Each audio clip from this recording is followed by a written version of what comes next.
And joining me now is the former Republican Arizona Attorney General Grant Woods. He's now a Democrat. Also with us is the former Clinton White House advisor, CNN political commentator, our friend Paul Begala. Thanks so much to both of you. Grant, this audit has taken on a life of its own. I hate calling it just an audit without describing it as also a sham and a charade, because that's what it is. But Republicans from all over the country, as you know, have trekked out to Arizona to show their loyalty to Trump. And now you have Trump himself speaking in Phoenix. How worried are you that this cult-like behavior is just going to continue to get worse?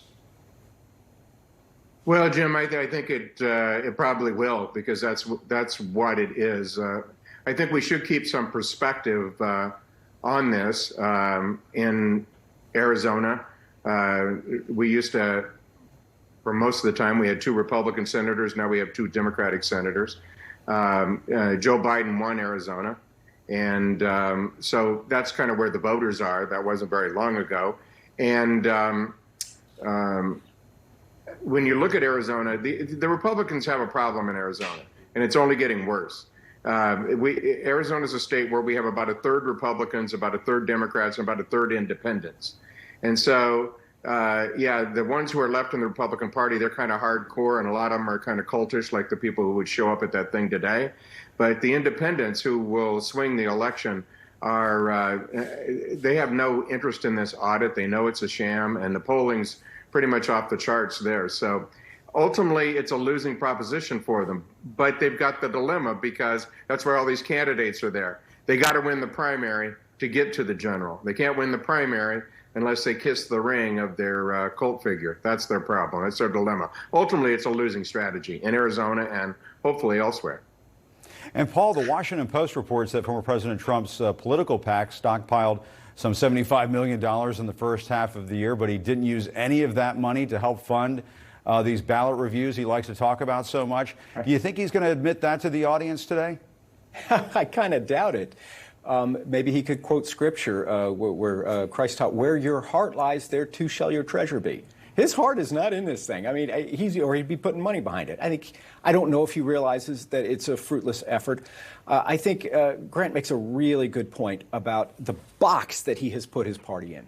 You can't win the nomination without Trump, and in a lot of places, you can't win the general election with him. It's really interesting he's going to Arizona today. He was in Ohio recently. We see him in New Jersey and in Florida. You know where you don't see him? Virginia, the one swing state that has a governor's election this year. Yesterday, Joe Biden came to Virginia. I'm speaking to you from Virginia. Biden came to Virginia yesterday, campaigned with Terry McAuliffe, the former governor, an old friend of mine. By the way, my kids are working for him. We're all in for Terry in my house.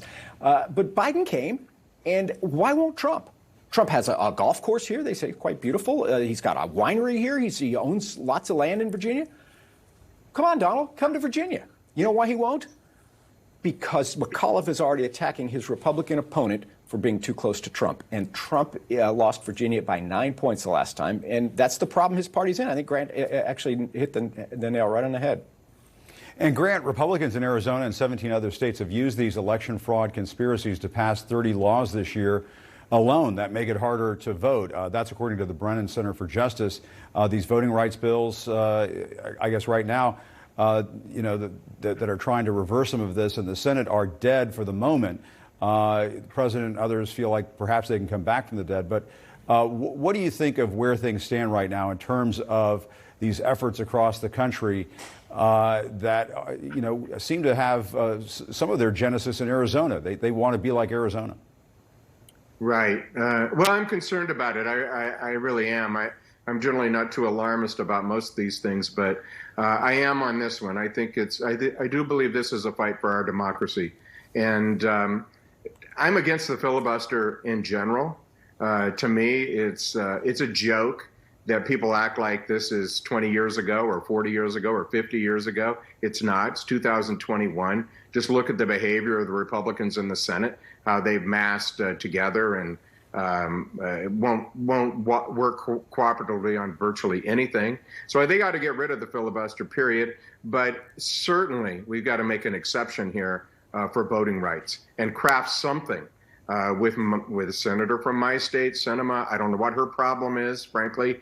A lot of us can't believe her behavior. With Joe Manchin, Let's figure it out, but we're going to have to fix this. And if you can't do it to preserve democracy, to make sure that we have fair elections, that people are allowed to vote, and that it's not disproportionately impacting negatively on people of color and people that the Republicans don't want to vote, then why are you even there? Why are you in the Senate? And I hope the president, I'm a Joe Biden fan, I think as Paul knows, from day one, and have been there with him from day one. I was a little concerned with his comments this week at the CNN town hall with Don Lemon. I hope he realizes that this isn't like it was when he was in the Senate. Things have changed, and this is of the utmost importance. And we're going to have to solve this. We have to solve it on a federal level. That's the Republican plan, to suppress the vote, and that's the only way they can win short term. And Paul, what is your sense, just to build off of what Grant was talking about there, do you think that Joe Biden has put himself in a tough position when it comes to the filibuster? He did not sound very receptive to the idea of changing it very much in such a way that it would allow these voting rights bills to pass in the Senate. I mean, with that filibuster in the way, there is just almost no hope for those bills at this point. That's right. And this is a guy in our President Biden who spent 36 years in the Senate. He's an institutionalist, and he's a creature of that institution. But Grant's right. It is not the same Senate that Joe Biden walked out of in 2009. We have created carve-outs over the decades in the filibuster, so it doesn't apply to spending bills. That's why you hear these reconciliation talks. It doesn't apply to judges. It doesn't apply to cabinet officers.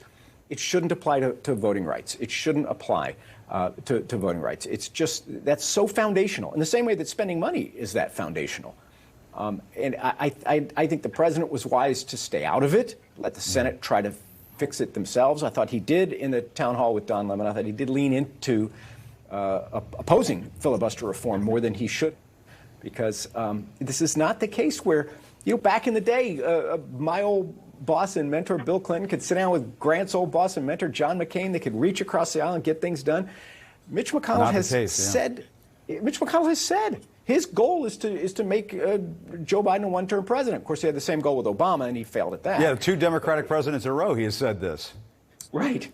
And so he's not in. Yeah. This is the problem. The modern Republican Party didn't even produce a platform. They don't have an agenda. You can cut deals with people who have an agenda, even if you don't agree with their agenda. But if their only purpose now is to worship Donald Trump, there's not a lot of places that we can work with them. Yeah. All right, Grant Woods, Paul Begala, great insights as always. We appreciate the time.